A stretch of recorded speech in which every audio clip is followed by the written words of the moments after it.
நடிகர் எம்ஜிஆர், நடிகர் சிவாஜி கணேசன், நடிகர் பாக்யராஜ், நடிகர் சரத்குமார், நடிகர் டி ராஜேந்தர், நடிகர் கமல்ஹாசன் ஆகியோர் அரசியல் கட்சி ஆரம்பித்தார்கள்.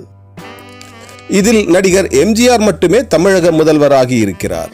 மற்றவர்கள் அனைவரும் வெடிக்காத புஸ்வானமாகிவிட்டார்கள். இதில் புதிதாக அரசியல் கட்சி தொடங்கி இருக்கும் நடிகர் விஜய் தமிழக முதல்வர் ஆவாரா? தமிழக வெற்றி கழகம் 2026 வருட சட்டசபை தேர்தலில் வெற்றி பெறுமா?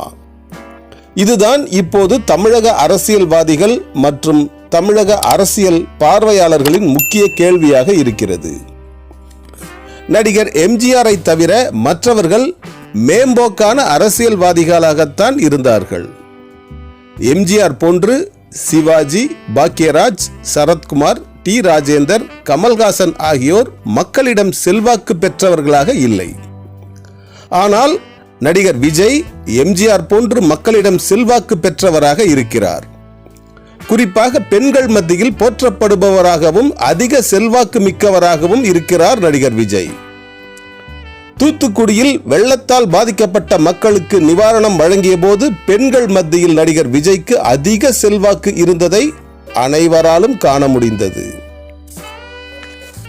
பாதிக்கப்பட்டவர்களுக்கு வாரி வழங்குவதில் நடிகர் விஜய் எம்ஜிஆர் போன்றே செயல்படுகிறார் என்று பொதுமக்கள் மத்தியில் ஆச்சரியமாக பேசப்பட்டது.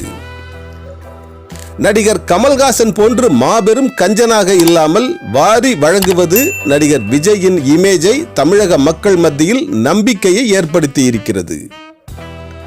எல்லா பயலுக்கும் ஓட்டு போட்டுட்டோம், தம்பி விஜய்க்கு ஒரு தடவை ஓட்டு போட்டு பார்ப்போமே, தமிழக முதல்வரா வந்து தமிழ்நாட்டுக்கு நல்லது செய்யட்டுமே என்று மிகுந்த ஆவலுடன் கூறுகிறார்கள் தமிழக மக்கள் பல பேர். இதுதான் நடிகர் விஜயின் மிகப்பெரிய பலம். நடிகர் விஜய் தனிப்பட்ட வாழ்விலும் எந்தவித கெட்ட பெயரும் வாங்காதவர். இதுவும் விஜய்க்கு அதிக பலத்தை மக்கள் மத்தியில் அதிகரித்திருக்கிறது. வரப்போகும் 2026 வருட சட்டமன்ற தேர்தலுக்குள் அரசியல் வியூகங்கள் மற்றும் கட்டமைப்புகளை பலப்படுத்திக் கொள்வார் நடிகர் விஜய். தமிழகத்தின் அடுத்த முதல்வராக நடிகர் விஜய் வருவதற்கே அதிக வாய்ப்புகள் பிரகாசமாக இருக்கிறது. தமிழக வெற்றி கழகம் தமிழகத்தின் மாபெரும் அரசியல் சக்தியாக வலுப்பெற்று நடிகர் விஜய்க்கு வெற்றியை தேடித்தரும் என்பதில் எந்தவித சந்தேகமும் இல்லை.